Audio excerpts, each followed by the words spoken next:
Assalamualaikum warahmatullahi wabarakatuh. Perkenalkan, nama saya Agus Noval R, nomor induk mahasiswa 4121070. Saya dari jurusan Ekonomi Syariah. Dalam video kali ini saya akan membacakan rangkuman dari beberapa materi yang disampaikan pada acara PKD kemarin. Yang pertama, rangkuman materi yang disampaikan oleh Kak Maulana Rizky, sejarah pergerakan mahasiswa di Indonesia. Periode di Indonesia terbagi menjadi 4. Yang pertama, 1908 sampai 1935, lahirnya organisasi Budi Utomo. Yang kedua, 1945 sampai 1966 bisa disebut pasca kemerdekaan. Yang ketiga, tahun 1966 sampai 1998 bisa disebut Orde Baru. Yang keempat, 1998 sampai sekarang bisa disebut era reformasi. Pada tahun 1928, setelah berdirinya Budi Utomo, lahirnya beberapa organisasi kedaerahan yang merupakan anak kandung dari Budi Utomo. Dari organisasi seperti Jong Java, Jong Sumatera, dan lain-lain. Itulah yang menjadi cikal bakal lahirnya Sumpah Pemuda. Pada masa Orde Lama, mahasiswa tahun 1946 sampai 1947 berjumlah 387 menjadi 280.000. Pada tahun 1966, Angkatan 66 yang berhasil menumbangkan kekuasaan Orde Lama kondisi ekonomi krisis. Organisasi mahasiswa yang berperan dalam penumpasan Orde Lama antara lain HMI, CGMI, GMNI, PMII, PMKRI, GNKI, INM. Pada era reformasi, adanya krisis moneter 1997 yang terjadi di Thailand menyebar ke Indonesia. 3. Tuntutan supremasi hukum, KKN, hapusnya kroni, berikan otonomi daerah, turunkan Soeharto. Gerakan mahasiswa era sekarang mulai melemah dikarenakan semakin adanya kemajuan teknologi dan pragmatis. Selanjutnya, materi HMJ Ekonomi Syariah disampaikan oleh Kak Sohibul. Bahwasanya HMJ Ekonomi Syariah adalah lembaga tertinggi mahasiswa jurusan Ekonomi Syariah IAIN Pekalongan. HMJ Ekonomi Syariah berdiri pada tanggal 26 April 2006. Visi misi Ekonomi Syariah, terbinanya mahasiswa ekonomi syariah berkualitas dan berintegritas, serta bertanggung jawab dalam membumikan Islam di bidang ekonomi. Tugas HMJ Ekonomi Syariah antaranya menampung dan menyalurkan aspirasi mahasiswa ekonomi syariah, memberikan pelayanan yang intensif kepada mahasiswa ekonomi syariah, membumikan ekonomi syariah. Departemen Ekonomi Syariah antara lain Departemen SDI, Departemen Infokom, Departemen Biswira, Departemen KPI, Departemen Eksternal. Koreksi organisasi, Otoritas Jasa Keuangan, Masyarakat Ekonomi Syariah, Bank Indonesia, Kospin Jasa, Fornas Mesia.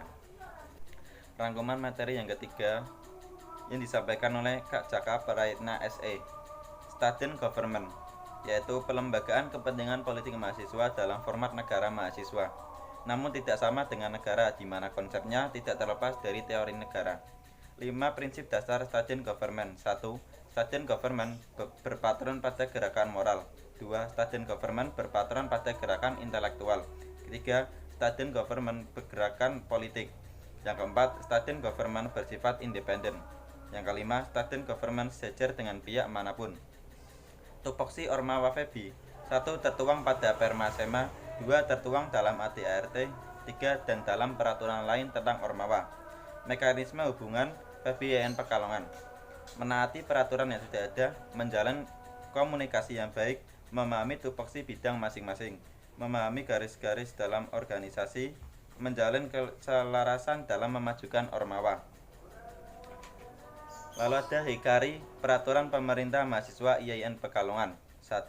Statuta IAIN Pekalongan, peraturan lain yang mengikatnya. 2. Konstitusi mahasiswa atau amandemennya. 3. Undang-undang atau peraturan pengganti undang-undang. 4. Peraturan Dema. 5. Peraturan Dema Sema Fakultas. 6. Peraturan Ketua Dema. 7. Peraturan Ketua HMJ.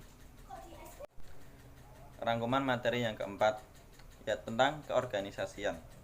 Organisasi adalah tempat berhimpun dan berkumpulnya orang-orang yang punya rasa sama seperti hobi, ideologi, dan lain-lain, yang kemudian berproses untuk berjuang mencapai tujuan yang telah disepakati bersama. Fungsi manajemen organisasi. 1. Planning atau perencanaan, yaitu rencana-rencana yang telah dibuat dan disusun rapi oleh pengurus organisasi. Yang kedua, organizing, pengaturan. Terdiri dari struktur organisasi, job description, arsip dan inventaris, administrasi organisasi, konsep dasar pengorganisasian, pemimpin mengalokasikan keseluruhan sumber daya organisasi dan lingkungan yang melingkupinya. 3. Actuating atau menggerakkan. Membuat grand design agar pengurus organisasi mampu melaksanakan tugas-tugas dengan antusias dan kemauan yang baik. 4. Controlling, yaitu melakukan pengawasan terhadap aktivitas organisasi ataupun realisasi kegiatan. Langkah-langkah pengorganisasian. 1. Merencanakan langkah-langkah yang akan digunakan. 2. Perincian pekerjaan. Yang ketiga, pembagian kerja ke dalam bidang. 4. Menetapkan mekanisme. 5. Mengevaluasi kinerja organisasi. Konflik dalam berorganisasi. Suatu proses interaksi yang terjadi akibat adanya ketidaksesuaian antara dua pendapat, yaitu sudut pandang yang berpengaruh terhadap pihak-pihak pengaruh positif maupun negatif. Jenis-jenis konflik. Konflik dalam diri individu dan organisasi yang sama. Konflik antara individu dan kelompok. Konflik antara kelompok dalam organisasi yang sama. Konflik antar organisasi. Manfaat organisasi: melatih tanggung jawab, belajar untuk menyelesaikan masalah dari hal kecil maupun besar, memperbanyak relasi atau jaringan, melatih public speaking, membuka mindset atau pandangan, serta menambah pengalaman. Terima kasih. Wassalamualaikum warahmatullahi wabarakatuh.